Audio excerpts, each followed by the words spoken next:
बिस्मिल्लाहिर्रहमानिर्रहीम। मोहतरम नाज़रीन, अस्सलामु अलैकुम वरहमतुल्लाहि वबरकातुहू। मैं मुक़ीमुल्लाह मज़हरी एक बार फिर आपकी खिदमत में मौलाना बिलाल अहमद मदनी के साथ कुछ नए सवालों को लेकर हाजिर हूँ। मौलाना साहब, आज हमारा आपसे पहला सवाल ये है कि आप सल्लल्लाहु अलैहि वसल्लम की विलादत बासआदत यूँ तो सारे आलम के लिए अमन व सलामती का पैगाम है, मगर मुसलमानों के लिए मुबारक और ख़ास दिन किस मकसद की याद के लिए मनाया जाना चाहिए? वालेकुम सलाम वरहमतुल्लाहि वबरकातुहू। सबसे पहले आज की इस मुबारक मजलिस के अंदर रसूल पाक सल्लल्लाहु अलैहि वसल्लम की ज़ात अक़दस में दरूद शरीफ का नजराना हम पेश करें। अल्लाहुम्मा सल्ली अला सय्यदना मुहम्मद व अला आले सय्यदना मुहम्मद व बारिक वसल्लिम। अल्हम्दुलिल्लाह, इस बात का कि हम सब इस बात पर ईमान रखते हैं कि नबी करीम सल्लल्लाहु अलैहि वसल्लम ने दुनिया भर में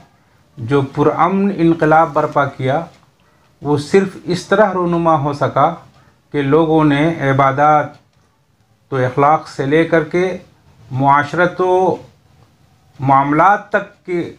हर शोबे ज़िंदगी में सरकार दो आलम सल्लल्लाहु अलैहि वसल्लम की सीरत व सुन्नत की पैरवी का एहतमाम किया। इस तरह हम सब का इस बात पर भी इत्तेफाक है कि हमारा ताबनाक माजी जो इज़्ज़त व करामत और शराफत से लबरेज़ है और तरक्की व खुशहाली हमारी माजी के अंदर उम्मत को हासिल रही है, इसे दोबारा वापस लाने का वाहिद तरीक़ा सिर्फ इस बात के अंदर है कि हम एक बार फिर हज़रत सल्लल्लाहु अलैहि वसल्लम की तालीमात की तरफ रुजू करें और आप सल्लल्लाहु अलैहि वसल्लम के हकीकी पैरू और आपकी तालीमात के सच्चे और पक्के मुत्तबे और फरमाबरदार बने। और सब यहाँ एक सवाल बताइए, हम आपसे करना चाहेंगे कि 14 सदियों से रसूलुल्लाह सल्लल्लाहु अलैहि वसल्लम के पैगाम को रोकने की कोशिश की जा रही है, मगर हम देख रहे हैं कि ये रोज़ बरोज़ बढ़ता जा रहा है, ऐसा क्यों है? अब देखिए, ये सवाल तो ऐसा है कि ये गैरों की तरफ से भी ये बार बार सवाल उठता है कि इस्लाम क्यों इतनी तेज़ी के साथ दुनिया के दूसरे और मज़ाहिब के मुकाबिल में फैल रहा है, और मुख्तलिफ़ किस्म के इल्ज़ामात लगते हैं कि ये कभी तलवार के ज़ोर से फैला है, किसी और ज़राए का वो सहारा लेते हैं। लेकिन इसकी मैंने पिछले हफ्ते एक नशिश के अंदर इसकी वजाहत की थी कि इस्लाम तलवार के ज़ोर से फैला है। इसकी तफसीली जवाब अगर आपको देखना हो तो वहाँ देख लें, लेकिन यहाँ पर मिन जुमला सिर्फ़ एक वाक़े पर मैं इक्तफ़ा करूँगा आपके इस सवाल के जवाब देने के लिए कि इस बात की कि ये दुनिया के अंदर इस्लाम क्यों फैल रहा है, इसकी गवाही मैं अपनों से नहीं, दूसरों और दूसरे मज़हब के लोग से मैं देना चाहता हूँ कि एक शख्स जो माइकल हार्ट है, इसने एक किताब लिखी है जो 28 साल के अंदर उसने मुरतब की,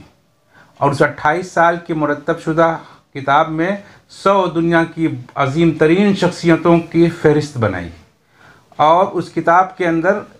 उसने जब किताबें मुकम्मल कर ली तो उसने इसकी रूनुमाई के लिए एक लंदन के अंदर एक तकरीब मुकर्रर की। लोग इस तकरीब का शिद्दत से इंतज़ार कर रहे थे। तकरीब के वक्त जो लंदन हाल के अंदर मुनक़िद की गई थी, लोगों से खचाखच भरा हुआ था। माइकल हार्ट डाइस पर आया और उसने कुछ यूँ और इन अल्फाज में कहना शुरू किया कि एक आदमी छोटी सी बस्ती मक्का के अंदर खड़ा होकर के लोगों से कहता है कि मैं अल्लाह का रसूल हूँ, मैं इसलिए आया हूँ ताकि तुम्हारे अखलाक व आदात को बेहतर बना सकूँ। उनकी इस बात पर 4 लोग ईमान लाते हैं। उनमें एक उनकी बीवी हैं, दूसरे उनके दोस्त हैं और 2 छोटे बच्चे हैं। ख़वातीन हज़रात, अब इस बात को 14 साल गुज़र चुके हैं। ज़माने की रफ़्तार के साथ उनके पैरवों की तादाद 1.5 अरब से ज़ायद हो चुकी है और हर आने वाले दिन में इस तादाद में इजाफ़ा होता जा रहा है। और ये मुमकिन नहीं कि कोई शख्स 1.5 अरब लोगों को धोखा दे दे, 1.5 अरब लोगों को इस बात का धोखा दे दे कि मैं अल्लाह का रसूल हूँ, मुमकिन नहीं है। हाँ, एक और बात कि इतना तवील अरसा गुज़रने के बाद आज भी लाखों लोग हमा वक्त उनकी यानी रसूलुल्लाह सल्लल्लाहु अलैहि वसल्लम की नामूस की खातिर अपनी जान तक कुर्बान करने के लिए तैयार रहते हैं। फिर वो सवाल करता है मजमे को मुखातब करके, क्या कोई एक भी मसीही या यहूदी ऐसा है जो अपने नबी की नामूस की खातिर, हत्ता कि अपने रब की खातिर जान कुर्बान कर दे? बिलाशुबह तारीख की सबसे अजीम तरीन शख्सियत कोई हो सकती है तो वो मुसलमानों के नबी हज़रत मोहम्मद रसूलुल्लाह सल्लल्लाहु अलैहि वसल्लम हैं।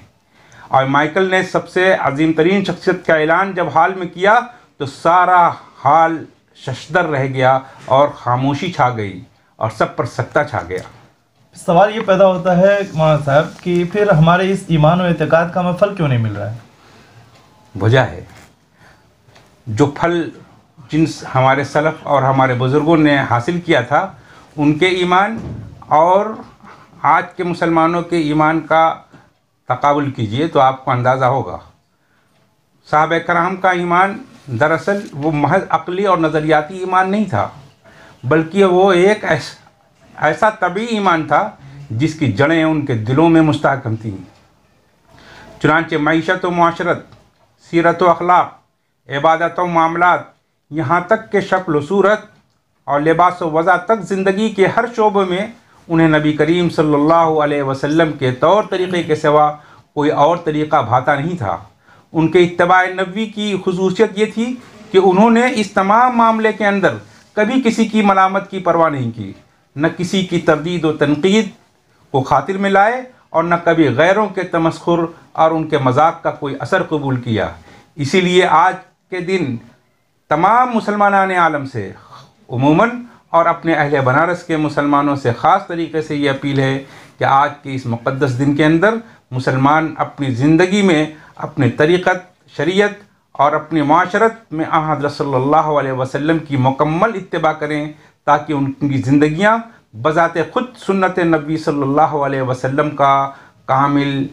खूबसूरत तरीन अमली नमूना बन सके। मतलब एक बात और बताइए कि वह ये इलाही और नबूवत मोहम्मदी की मरकज़ी तालीम क्या है, और साथ ही ये भी बताइए कि उसकी खुसूसियात क्या है। हज़रत सल्लल्लाहु अलैहि वसल्लम ने शरफ़ नबूवत से सरफराज होने के बाद अपनी कौम के सामने सबसे पहले दो चीज़ें पेश की, एक अक़ीदा आखिरत और दूसरा तौहीद खालिस। अक़ीदा आखिरत और जो कानून जज़ा व सज़ा है उसके ऊपर ईमान लाने को एक लाजमी ईमान का जुज़ बताया, जिसका नतीजा ये होता है कि इंसान अपनी ज़िंदगी के हर लम्हा को सही व अमल की मोहलत समझता है और वो इस बात का यकीन रखता है कि मुझे अपनी उम्र के एक एक लम्हे का हिसाब देना है और जो कुछ अच्छा या बुरा करूँगा उसी के मुताबिक इस आलम में जहाँ हमेशा हमेशा रहना है जज़ा या सज़ा भुगतूँगा। अल्लाह ने इसी को फरमाया, फ़मन यअमल मिस्क़ाल ज़र्रतिन खैरन यरा वमन यअमल मिस्क़ाल ज़र्रतिन शर्रन यरा। और दूसरी चीज़ जिस पर आप सल्लल्लाहु अलैहि वसल्लम ने अपनी तालीम में बेहद ज़ोर दिया वह तौहीद खालिस का अक़ीदा है। आप सल्लल्लाहु अलैहि वसल्लम ने सिर्फ इतना ही नहीं बताया कि खालिक और परवरदिगार को मानो और उसको पूजो, बल्कि आपने ये बतलाया कि इलाहे हक़ जो बिला शिरकत गैर तुम्हारा और सारी कायनात का मालिक है, मारना और जिलाना, बीमार करना और तंदुरुस्त करना, दुख दर्द में मुब्तला करना और उससे निजात पाना, ये सब कुछ उसी के कब्ज़े कुदरत में है। तुम्हारी हर किस्म की इबादत तो बंदगी का तन्हा वही मुस्तहिक है, वही कारसाज है, उसी से मांगो, उसी के सामने हाथ फैलाओ। कलमा इस्लाम का पहला जुज़ ला इलाहा इल्लल्लाह मुहम्मद रसूलुल्लाह जो दर हकीकत इन तमाम तफसीलात को अपने अंदर समेटे हुए है, ये बुनियादी वो तालीम है जो आप सल्लल्लाहु अलैहि वसल्लम ने उम्मत को दी। कलमा तय्यबा और इस्लाम के चारों अरकान के बाद अखलाक, मामलात और मुआशरती हुकूक का भी इस्लाम के अंदर कोई मकाम और दर्जा है? इस्लाम के अरकान के बाद अखलाक व माशरत की दुरुस्तगी का दर्जा है। कुरान हकीम जिस तरह अकायद की इस्लाह करता है और अमाल सालिहा की तरगीब देता है, बिल्कुल उसी तरह वो अच्छे अखलाक की भी तरगीब देता है और बुरे अखलाक से बशिद्दत मना करता है और उम्मत को रोकता है। खुद रसूलुल्लाह सल्लल्लाहु अलैहि वसल्लम ने दुनिया में अपनी बेइज्जत का जो मकसद बताया है वो इन लफ्ज़ों में आपने फरमाया, इन्नमा बुइस्तु लिउतम्मिम मकारिमल अखलाक, यानी मैं इस वास्ते भेजा गया हूँ ताकि अच्छे अखलाक की तकमील करूँ। और दरअसल दीन का यही शोबा गैरों और गैर मुस्लिमों को ऊपर अपना असर डालता है, जैसे कि रास्तबाजी और सच्चाई, अहद की पाबंदी और वादा खिलाफ़ी का न करना, और उसी तरीक़े से अमानतदारी। ये सारी की सारी सच्चाई का ये वो शोबा है जो कि वादा खिलाफ़ी, अहद शिकनी और अमानत में ख़यानत को भी आप सल्लल्लाहु अलैहि वसल्लम ने मुनाफिक की अलामत बताया है। और उन्हीं सिफ़ात में से एक बहुत बड़ी अखलाक़ी तालीम जो आपने दी है वो अदल व इंसाफ की है। यानी अखलाक़ी तालीम में सच्चाई और ईमानदारी की तरह अदल व इंसाफ पर भी बहुत ज़ोर दिया है। अदल व इंसाफ की राह में जो चीज़ आम तरीके से हायल होती है वो किसी की अदावत, खाह वो अदावत ज़ाती हो या ख़ानदानी या कौमी हो, इन तमाम के तमाम हालत के अंदर सबके साथ बराबर इंसाफ करना रसूलुल्लाह सल्लल्लाहु अलैहि वसल्लम की तालीम का ये बुनियादी जुज़्व है। इन तालीमात के अंदर भी मुस्लिम और गैर मुस्लिम की कोई तकसीम या कोई तखसीस नहीं। और सब आज का आपसे आखिरी सवाल है कि इस मौलिद रसूल सल्लल्लाहु अलैहि वसल्लम के ख़ास मौका पर मुस्लिम और गैर मुस्लिम अक़वाम के दरमियान बेहतर नताइज पैदा करने के लिए अगर आपकी कोई तजवीज़ हो तो वो पेश फरमाएं। मेरा ख्याल है कि इस सिलसिले के अंदर जो रवैया हमने इस रबीउल अव्वल के इस मौके के ऊपर हम इख्तियार किए हुए हैं, इससे तो मैं नहीं उम्मीद रखता हूँ कि गैर मुस्लिम कोई मुतासिर हो सकता है, चाहे वह हमारे किसी किस्म के चिरागां करने का काम हो या जिस तरीक़े का हमारा अमल है। अगर कोई दूसरों के ऊपर मुतासिर करने वाली कोई चीज़ हो सकती है तो वो अमली तौर पर इस बात की कोशिश की जाए शायद कि लोगों तक हमारा पैगाम पहुंच सके कि रसूलुल्लाह सल्लल्लाहु अलैहि वसल्लम की वो बातें जो इंसानियत और माशरत के बुनियादी वो अखलाक के अजीम तरीन नमूने हैं, जो सोने के हुरूफ से लिखे जाने के काबिल हैं और दुनिया के चार्टर के अंदर लोगों के सामने पेश किए जाने के काबिल है, उनको हम होर्डिंग के तौर पर अपने रोडों और सड़कों, अपने चौराहों, मस्जिदों के